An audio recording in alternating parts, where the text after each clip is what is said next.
Today we're going to mix a pink glimmer glaze. We are mixing it with our white glimmer glaze and our red engobe. And this is how it looks in the end. Here you can see the beautiful glimmer effect.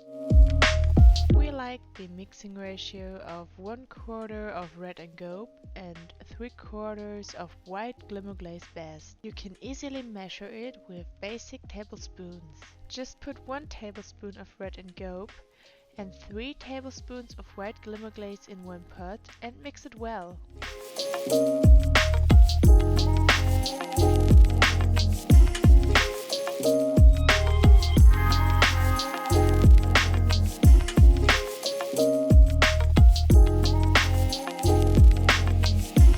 Best about our glimmer glazes is you can glaze the whole surface.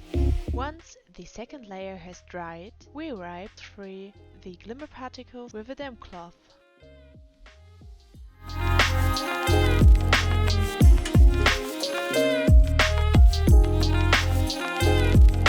Put the ceramic in the kiln at 1050 degrees. You can of course do this with other engobe colors like we did it here. That's it from us. Enjoy glazing and mixing. See you soon. Bye!